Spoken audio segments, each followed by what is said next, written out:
2012లో YSR Congress party పెడితే 5 సంవత్సరాలు ఎమ్మెల్యేగా అధికార పార్టీలో ఉండవలసినటువంటి మాకు అవకాశం ఉన్నప్పటికీ కూడా వైఎస్ రాజశేఖర రెడ్డి గారి కుటుంబంపై ఉండే ప్రేమతోటి మా 5 ఏళ్ల పదవీ కాలాన్ని వదులుకొని జగన్మోహన్ రెడ్డి గారిని నమ్మి రావడం జరిగింది. ఆ తర్వాత పలుసార్లు టికెట్ వద్దన్నా కూడా మీకు మంత్రి పదవి ఇస్తాను ప్రభుత్వం వచ్చినప్పుడు అని చెప్పి 2014లో 2019లో కూడా టికెట్ ఇవ్వడం జరిగింది. కానీ మంత్రి పదవి ఇవ్వలేదు. అయినా కూడా ఆ కుటుంబం పైన ఉన్నటువంటి గౌరవంతో ఏ రోజు ఏమీ మేము అడగలేదు. ఈరోజు సర్వే పేర్లతోటి మీకు మేము ఏ ఒక ఎమ్మెల్యే కన్నా ఎక్కువ కష్టపడి రాత్రనక పగలనక గడప గడపకు తిరిగిన తర్వాత కూడా ఆయన ఏమి చెప్పితే అది చేస్తాడు. ఏ రోజు ఆయన మాట మీరలేదు. మంచి జరుగున్నా ముఖ్యమంత్రి గారి నుంచే, చెడు జరిగినా ముఖ్యమంత్రి గారి నుంచే. మేము మంచి చేసే అవకాశం మాకు లేదు, చెడు చేసే అవకాశం కూడా మాకు లేదు.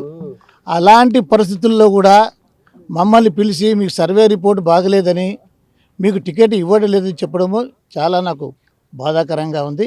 అయినా కూడా దీన్ని దిగమింగుకొని ఈరోజు పోతున్నాము.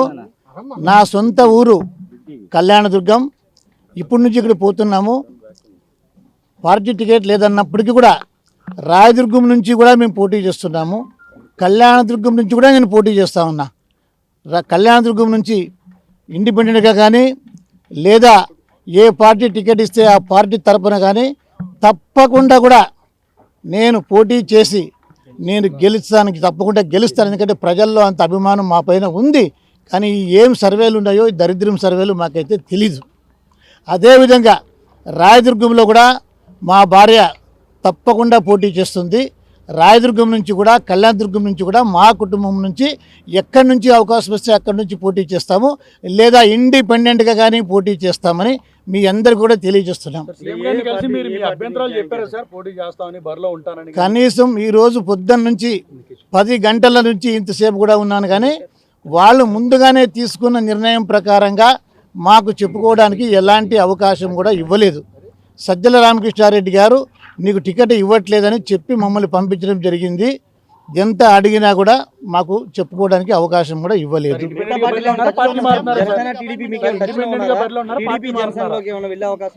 ఏ అవకాశం వచ్చినా కూడా దాన్ని సద్వినియోగం చేసుకుంటాము. ఏ అవకాశం లేకపోయినా ఇండిపెండెంట్గా కానీ కూడా తప్పకుండా పోటీలో అయితే కళ్యాణదుర్గం రాజదుర్గం 2 చోట్ల కూడా ఉండి తీరుతాం.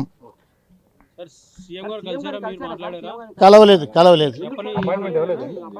సజ్జల రామకృష్ణారెడ్డి గారు వచ్చి చెప్పారు. ఈ విషయాన్ని విని వచ్చేసాను. సీఎం గారిని కలుస్తామని చెప్పినాము. ఆయన బిజీ అని చెప్పినారు. ఇంకా ఉదయం 10:30 నుంచి ఇంతసేపు ఉన్నాము. ఇంకా ఇంతకన్నా పెద్ద అవమానం మాకు అవసరం లేదు. కాబట్టి మాకు నమ్మించి తీసుకొని వచ్చి నమ్మినందుకు మా గొంతు కోయడం ఒకటే మిగిలింది. మా జీవితాలు సర్వనాశనం అయిపోయినాయి ఇక్కడికి. కాబట్టి ఇప్పటికైనా కూడా మేము సొంత నిర్ణయాలు తీసుకొని స్వతంత్రంగా బ్రతకాలనుకున్నాం. కాబట్టి తప్పకుండా నేను నా కొడుకు లేదా నా భార్య ఒక దగ్గర పోటీ చేస్తారు. నేను కళ్యాణదుర్గం నుంచి ఇండిపెండెంట్గా తప్పకుండా పోటీ చేస్తాను. ఎక్కడి నుంచి అయినా కూడా సరైన అవకాశం వస్తే కూడా దాన్ని కూడా అందిపుచ్చుకోవడానికి సిద్ధంగా ఉన్నాం. జగన్మోహన్ రెడ్డి మా సర్వస్వం, వైఎస్ఆర్ కుటుంబమే మా సర్వస్వం అనుకొని ఏ ఒక్కరితో కూడా మాట్లాడలేదు. రామచంద్రారెడ్డి అలాంటి వీక్ పర్సన్ కాదు. ఎవరు ఎన్నిసార్లు ఏదైనా వ్యతిరేకంగా చెప్పినా కూడా గట్టిగా నిలబడి జగన్మోహన్ రెడ్డి గారిని మా దేవుడితో సమానంగా లెక్కేసుకొని వైఎస్ఆర్ ఫోటోని మా ఇంట్లో దేవుడి ఇంట్లో పెట్టుకున్నటువంటి మేము ఇలా గొంతుకొస్తారని ఏ రోజు ఊహించుకోలేదు. మా ఇంటి నిండా కూడా లైట్లు వేసిన జగన్మోహన్ రెడ్డి గారి ఫోటోలనే ఉన్నాయి. ఎక్కడ చూసినా మా ఇంట్లో జగన్మోహన్ రెడ్డి గారి ఫోటోలే కనబడుతున్నాయి, రాజశేఖర రెడ్డి గారి ఫోటోలే కనబడుతున్నాయి. అలాంటి సందర్భంలో రాజశేఖర రెడ్డి గారు తనయుడుగా ఉన్న జగన్మోహన్ రెడ్డి గారు రాజశేఖర రెడ్డి గారి కుటుంబాన్ని నమ్మినందుకు మమ్మల్ని గొంతు కోస్తారని ఏ రోజు ఊహించుకోలేదు.